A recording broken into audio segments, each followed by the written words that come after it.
so many patients of suspected serial killer Dr. John Bodkin Adams die from the same cause? The answer, I think, lies in his youth in Ireland. I'm Robert J. E. Simpson, a cultural historian and broadcaster, and I've been looking into the early life of Ireland's forgotten serial killer, a period about which very little is known. Suspicion has long been raised over the deaths of many of Adams's patients in Eastbourne, England, between 1946 and 1956. Of the 310 patients during that time who Adams signed death certificates for, 42% had their cause of death listed as either cerebral hemorrhage or cerebral thrombosis, essentially a stroke. During the police investigation into Adams, this was noted as an unusually high percentage, at nearly 3 times the national average. Additionally, 163 of his patients died in a coma, suggestive of having been given a narcotic or barbiturate on top of this. Suspicion was, and in some quarters remains, that Adams had deliberately overdosed his patients with the likes of morphine and heroin in order to expedite their deaths. With many of those patients leaving substantial bequests to Adams in their wills, it has long been thought that Adams's motive was one of financial gain, murder from. It began with whispers in drawing rooms, the kind of whispers no one dared repeat too loudly. A doctor in Eastbourne, trusted, respected, almost saintly, was said to be leaving too many funerals in his wake. Elderly patients were slipping into sudden comas, their wealth drifting conveniently into his hands. By the time suspicion reached Scotland Yard, more than 100 deaths bore his shadow, and over 100 wills carried his name. To some, he was a healer. To others, he was death in disguise. Imagine it. A town where the wealthy went to retire, believing they would live out their final days in peace. Instead, they lived under the quiet care of a man who might have seen their frailty as opportunity. Their last hours were not marked by family farewells, but by injections behind closed doors, moments when only the doctor knew what truly passed. Was it mercy easing suffering in a time before modern palliative care? Or was it murder, precise and calculated, hidden beneath the veil of compassion? When the law finally intervened, Britain was forced to confront an unthinkable question. Could a man in a white coat, sworn to heal, be one of the deadliest killers the nation had ever known? And if so, why did the justice system allow him to walk free? His story is one of wealth, medicine, and power colliding in a trial that shook public trust to its core. Stay with us as we unravel the chilling mystery of Dr. John Bodkin Adams, the man many still believe was protected not because he was innocent, but because the truth was too dangerous to face. Eastbourne in the years after World War II was a town that wore respectability like a crown. Perched on the southern coast of England, it was often called the Sunshine Coast. But for the wealthy retirees who filled its mansions and boarding houses, the glow of life was already dimming. Here, men and women who had built empires, inherited fortunes, or survived the hardships of war came to live out their final days surrounded by comfort and status. The streets were lined with Victorian homes that looked out to the English Channel, and the town carried an air of tranquility. But beneath the calm, a darker truth was unfolding, one that would turn Eastbourne into the backdrop for Britain's most unsettling medical scandal. Into this environment stepped Dr. John Bodkin Adams, an Irish-born physician whose outward manner disarmed suspicion. He had grown up in County Antrim, in a deeply religious household where discipline and devotion defined daily life. His father died while John was still a teenager, leaving him shaped by loss and the strict moral codes of his mother's faith. That early shadow of grief, combined with the rigid expectations of a Protestant upbringing, carved in him a personality that seemed solemn, obedient, and endlessly dutiful. By the time he qualified as a doctor, he carried himself as a man of restraint, someone who drew authority not from loud words, but from a soft-spoken air of respectability. When he arrived in Eastbourne, Adams found himself in a world where his manner suited the patients perfectly. Many were elderly widows, lonely, vulnerable, longing for care and attention. They wanted a doctor who could not only prescribe medicine, but who could sit quietly by their bedside and make them feel seen. Adams became that figure. He visited homes at all hours, never hurried, always attentive. His presence in the drawing rooms of Eastbourne was a comfort, and his religious devotion only reinforced the sense that he was more than just a physician. He was a man of faith, someone who combined medicine with morality. To his patients, Adams was indispensable. To their families, he was trusted without question. But trust in medicine can be a dangerous thing when it is blind. What those families could not know was that patterns were forming, patterns visible only when the years were laid side by side. A surprising number of Adams' patients were dying suddenly, slipping into unconsciousness with little warning. Families assumed it was the natural end of life, yet in hindsight, many noticed the same detail. Their loved ones declined rapidly after Adams' private visits. Even stranger, when wills were read, his name often appeared. Jewelry, cars, banknotes, even entire estates had been left to him by those he treated. At first, it could be dismissed as generosity. After all, he had been their comfort in old age. But as the numbers grew, the coincidences became impossible to ignore. By the mid-1940s, Adams' wealth had begun to outpace what any ordinary general practitioner could have earned. He drove fine cars, lived in a well-appointed home, and quietly accumulated luxuries. It was wealth that did not match his salary, but in Eastbourne's polite society, few dared to ask questions. To accuse a doctor was unthinkable, and to accuse a man who sat so faithfully in the pews of church each Sunday was even harder. For years, the suspicions remained whispers, muffled beneath the weight of appearances and respect. And yet, behind the lace curtains and polished furniture, Eastbourne had become a place where the line between healing and harm was blurring.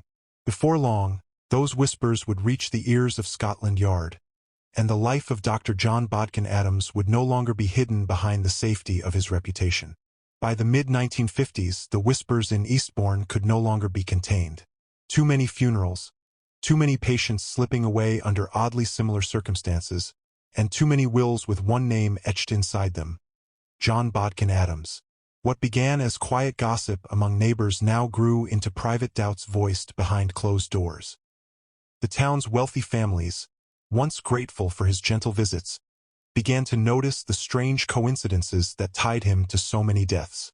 It was not just that he had been present. It was the swiftness of decline, the sudden comas, and the inexplicable inheritance patterns that set him apart from every other doctor in town. For some, the realization felt like betrayal, but for others, it was simply too dangerous to admit aloud. The financial trail was as troubling as the medical one. Adams had amassed an extraordinary fortune for a small-town physician. Police would later learn that out of 310 patients who died in his care, 132 had remembered him in their wills. Sometimes it was small tokens, a set of silverware, a piece of jewelry, but often it was wealth that changed his station entirely: cars, bank accounts, and homes. To the outside world, Adams maintained an image of modesty, but detectives piecing the story together saw something else.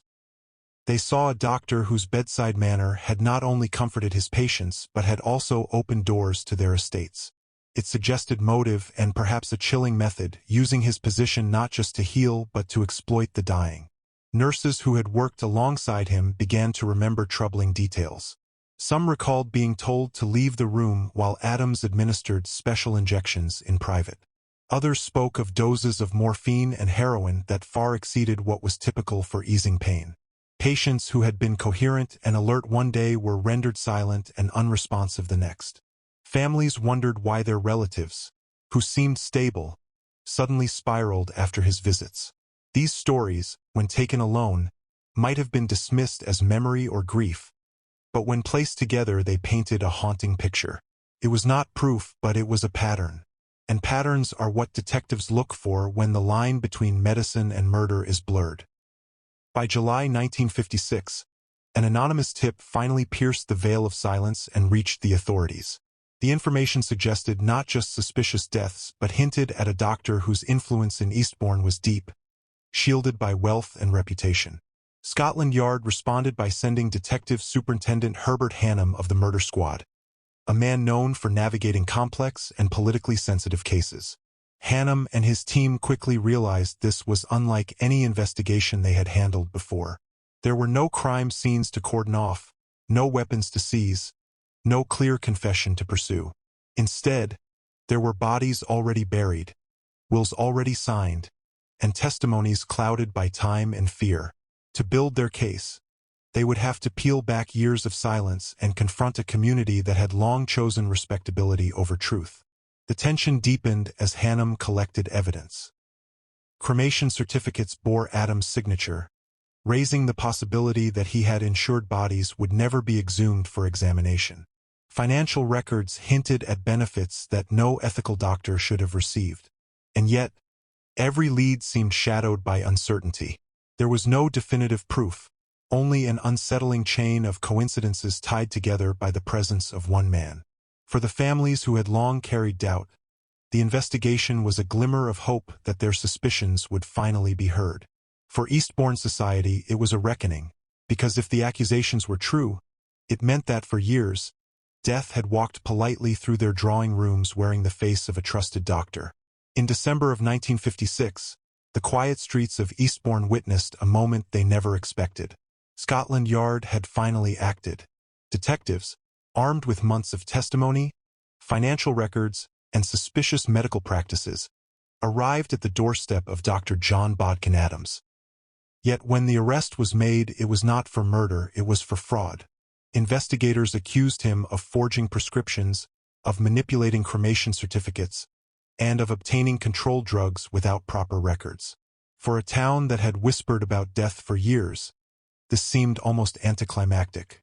But Hannum and his team knew it was only the first step. They needed Adams in custody while the Crown prepared a far greater charge, murder. The patient chosen to represent that charge was Edith Alice Morell, a wealthy widow who had died in 1950 after years of suffering from a stroke. Morell's decline had not shocked her family. She was unwell, but the details of her treatment did. Nurses remembered Adams visiting frequently, administering large doses of morphine and heroin, even when Morell appeared stable. They recalled injections that seemed unnecessary, pain relief that went beyond compassion and strayed into excess. To the prosecution, these were not the acts of a caring physician. They were the deliberate steps of a man hastening death. And the motive, they argued, was written plainly in her will. Adams stood to benefit, inheriting a valuable painting and other tokens of wealth. The trial opened at the Old Bailey in March 1957, and from the very first day, the atmosphere was electric. Reporters crowded the benches, their pencils racing to capture every detail for a public that could not look away. For weeks, the newspapers had built Adams into a figure of fascination. The devout, soft-spoken doctor accused of becoming an angel of death. Inside the courtroom, the prosecution laid out its case with careful precision. They argued that Adams' medical decisions went far beyond accepted practice, that his prescriptions were tools of manipulation, and that Edith Morell had been one of many patients whose lives had been quietly shortened. Their evidence was circumstantial, but the pattern was clear. Too many deaths, too many wills, and one doctor at the center of it all. The defense, however, was equally strategic. They introduced a concept that was unfamiliar to many outside the medical field, the principle of double effect. They argued that doctors could administer strong drugs to relieve pain, even if doing so risked hastening death, so long as the intent was compassion and not malice. Every injection, they claimed, had been given to ease suffering. They painted Adams not as a predator, but as a man devoted to his patients, misunderstood by a world that did not grasp the complexities of end-of-life care. They reminded the jury of his faith, his years of service, and his reputation in Eastbourne. And as the days passed, doubt crept into the very space where certainty was needed most. When the final testimonies were heard and the jury retired, the nation held its breath. 17 days of evidence had been laid before them, 17 days of stories that blurred the line between healing and killing. Families of the dead hoped this moment would finally bring justice. Detectives who had built the case knew it was fragile, but they trusted the weight of the pattern to sway 12 jurors. And then, after only 44 minutes, the jury returned. The verdict, not guilty of murder. Gasps echoed through the courtroom. The press scribbled in disbelief, and the families left in silence. A decade of suspicion, a year of investigation, and weeks of testimony had ended with a single decision. John Bodkin Adams walked free, his quiet demeanor unchanged, his reputation scarred but his life spared. For the nation, it was a climax that felt more like collapse. A man suspected of killing more patients than any doctor before him had been acquitted in less than an hour. To some, it was proof of innocence. To others, it was evidence that power and reputation had shielded him from the truth. But whatever the interpretation, the outcome was undeniable. The trial of John Bodkin Adams had reached its turning point, and the scales of justice had tipped. Not toward the dead, but toward the man who had been accused of taking their lives. The not guilty verdict of April 1957 reverberated far beyond the walls of the Old Bailey. For the families of those who had died under Adams' care, it was not a relief but a bitter silence. They had come to court hoping for answers, perhaps even justice, but left with the same unresolved questions that had haunted them for years. How could so many deaths, so many inheritances, and so many suspicions amount to nothing more than coincidence in the eyes of the law? In the press, headlines captured the public's disbelief. Some praised the jury for refusing to convict without undeniable proof. Others accused the system of protecting a man whose crimes, they believed, had been carried out in plain sight. The Crown had prepared a second case, the suspicious death of Gertrude Hullett, another wealthy widow whose passing raised questions about Adams' methods. But in a stunning and controversial decision, the Attorney General entered a null proska, dropping the charge before it reached a jury. Even the presiding judge described the move as an abuse of process. To many, it felt like a shield had been raised around Adams. The state, perhaps fearing another public acquittal or the exposure of deeper systemic failures, chose not to pursue the case. In that moment, justice slipped further from reach, and the sense of a cover-up settled heavily over the nation. If Adams was guilty, he had been allowed to escape. If he was innocent, he would forever live under suspicion that no verdict could erase. But Adams did not walk away untouched. While he was cleared of murder, the investigation had unearthed enough irregularities to press other charges. In July 1957, he was convicted of prescription fraud, of falsifying cremation forms, of obstructing police officers, and of failing to keep proper records for controlled drugs. These were not small matters, but they paled in comparison to the crimes many believed he had committed. He was fined, his ability to prescribe narcotics was stripped away, and his name was briefly erased from the medical register. For a time, he lived under the weight of disgrace. Yet, astonishingly, just a few years later, he was reinstated. His medical license returned, and with it, his quiet presence in Eastbourne resumed, as though the storm had never come. The wider impact of his case, however, could not be undone. In the legal world, his trial became a precedent. The principle of double effect, which argued that easing pain could not be murder even if it shortened life, gained new standing in British law. It provided protection for doctors but also raised an uncomfortable question. How much discretion should a physician have over the line between comfort and death? His trial also reshaped the rules surrounding controlled substances, forcing stricter documentation, tighter regulations, and greater oversight. Beyond medicine, the case underscored the dangers of prejudicial publicity and the importance of protecting a defendant's right to silence, lessons that would echo in courtrooms for decades to come. Yet none of these reforms erased the human cost. The families who had lost loved ones in Adams' care received no closure. Their grief remained, unsoftened by time, because it carried with it the suspicion that the law had failed them. For the public, the story of Adams became a symbol of doubt, a reminder that even those sworn to heal could become the focus of suspicion, and that justice, when entangled with power and reputation, could bend in unsettling ways. When Adams died quietly in 1983, at the age of 84, he left behind no confession, no admission, and no absolution. What he carried to his grave were the secrets of 100 deaths, the silence of unanswered questions, and the lingering fear that one of Britain's most prolific killers had escaped justice not through innocence, but through protection.